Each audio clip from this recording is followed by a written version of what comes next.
Hey everyone, and welcome back for another deep dive. We're tackling the art of storytelling today. Specifically, what makes a story really work. You guys sent in a ton of stuff from storytelling expert Guy Lakeman. We've got diagrams, notes on personality types, even what looks like a roller coaster schematic. Clearly, you want to go beyond just enjoying a good yarn. You want to understand what makes them tick. You got that right.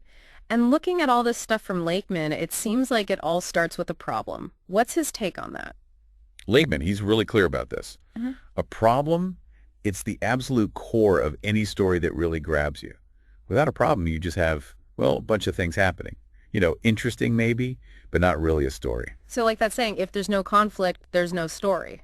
Exactly. Yeah. I mean, think about it. Would Star Wars be even half as good if the Death Star was just, I don't know, a giant disco ball in space? Yeah. It's the problem, the thread, that gets things moving and keeps us hooked. That's a new way to look at it. It's true, though. Actually, that reminds me of something else Lakeman mentioned, something about Obi-Wan Kenobi. Yeah. He talks about that scene, the one where Obi-Wan's watching Luke speed off. Remember, to illustrate this whole diffusing the problem idea, there's that quick shot, looks like Obi-Wan's taking a drag of something, but we never see what it is. Right. Was it something to calm his nerves? A little something to think about before the adventure really kicks off? Who knows? And that's the point, right? It's that unanswered question, that little problem. It just adds a layer of mystery. Wild how these small details make such a difference. Okay, so to help us wrap our heads around this whole problem-driven narrative idea, Lakeman has this thing, he calls it the problem cycle. It breaks down how a story unfolds in like 15 steps, almost like a blueprint for storytelling. It's less like a rigid blueprint and more like, a roller coaster with all the highs and lows. Each of those ups and downs, they match up with the stage in how the characters deal with the problem in the story. Okay, I like this. A storytelling roller coaster, I'm into it. So talk us through it. What are the big moments, the big peaks on this ride? Well, even before you get on the roller coaster, you got to have that initial push, right? That's where Lakeman's 4 motivation keys come in.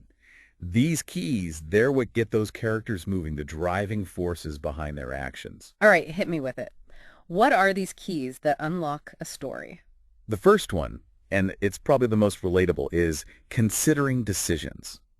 Just like us, characters are always hitting those crossroads, right? Oh. Weighing their options, making choices. Do they stay or do they go? These decisions, that's what gets the ball rolling. It's that moment in a movie where you think, man, I would not want to be in their shoes, but I can't wait to see what happens. Exactly. And a lot of times, that decision leads right into the second key, pursuit.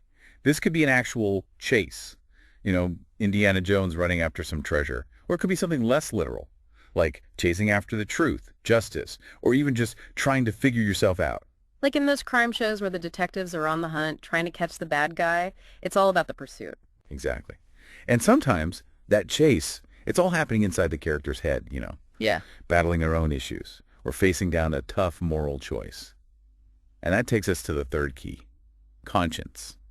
This is where characters face their own sense of right and wrong, that struggle between following the rules or going with their gut. That inner conflict, that's what makes characters feel real, right? Without a doubt. And finally, we have the help key.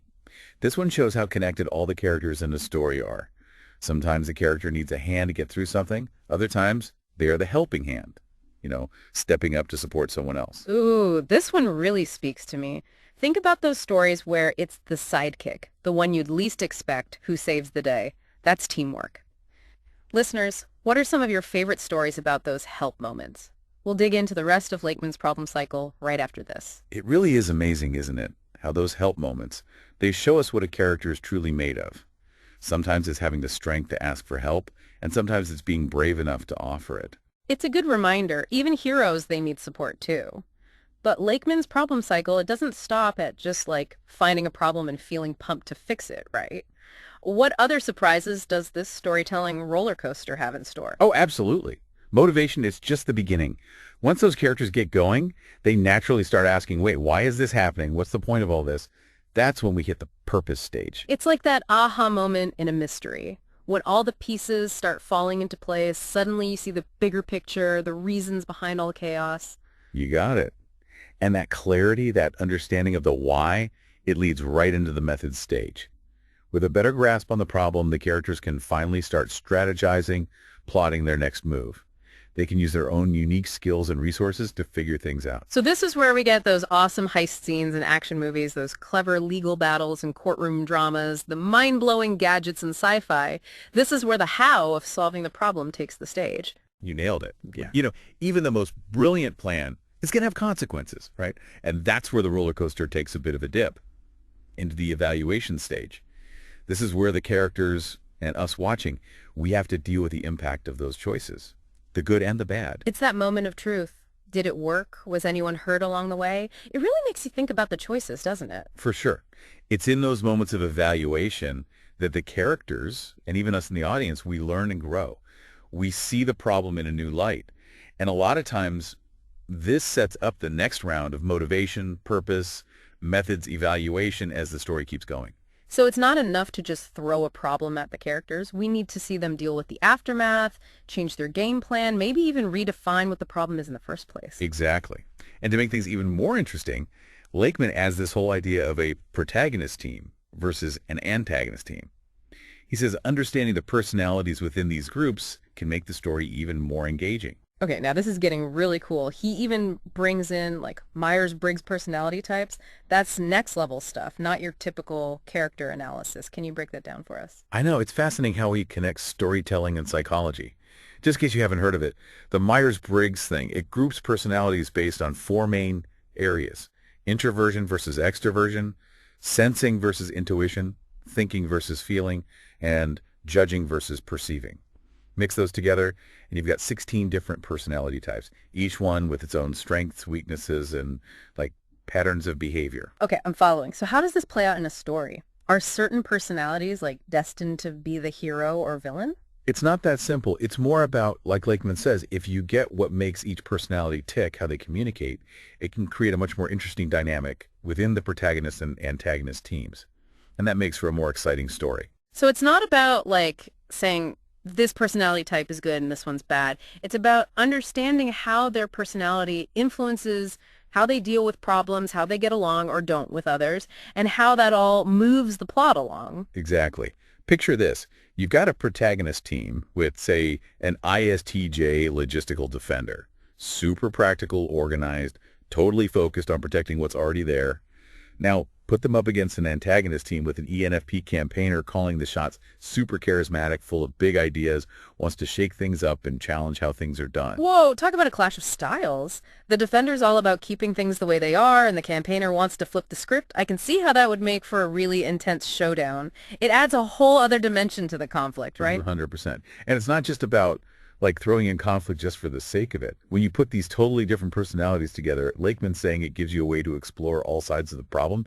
It makes a story way more interesting, something to think about. So it's using those different personality clashes to really dig deep into the issue, make the characters and the audience see things from different angles, wrestle with the tough questions. That's it. And this leads to another point Lakeman makes. A good story, it's not just stuff happening. And it's not even just a well-made argument. It makes you think critically about the problem at the heart of it all. Hold on, an argument? I thought we were talking about stories, not like debating. Here's the thing. A really good story, it doesn't tell you what to think. It doesn't give you the easy answers. Instead, it shows you the problem from all these different sides. So you, the audience, you're thinking about it. You're coming to your own conclusions. So the writer's not trying to force their opinion on you. They're setting the stage, letting you explore the issue and come to your own understanding. Right. It gets people talking, makes you look at things from another point of view, especially when it's a view you don't agree with. You know, I'm looking at my watch list and I'm seeing everything we've talked about. It's like Lakeman gave us this secret code to unlock what's really going on in these stories. Stories I might have just, watched without really thinking about them. That's what's so cool about it. Once you start seeing these patterns, how stories work at their core, you can't unsee them. And it makes watching or reading so much better because you're not just going along for the ride. You're really in it, thinking about what's going on beneath the surface. It's like you've leveled up your story appreciation skills. So as we wrap up our deep dive, what's the big takeaway? What's the one thing you want our listeners to remember about what makes a story really stick with you? For me, it comes down to this. Stories, deep down, they're all about solving problems. But it's not just about the problem itself. It's about those characters, what drives them, who they are, and how they handle all the ups and downs of trying to fix things. The more interesting the problem, the more we get pulled into the story, rooting for those characters every step of the way. So there you have it, listeners. Next time you're caught up in a movie or a book, even just listening to a friend tell a story about their day, think about that problem at the center of it. Think about the characters who are trying to figure it out. It'll make you appreciate the power of a good story even more. Until next time, happy listening.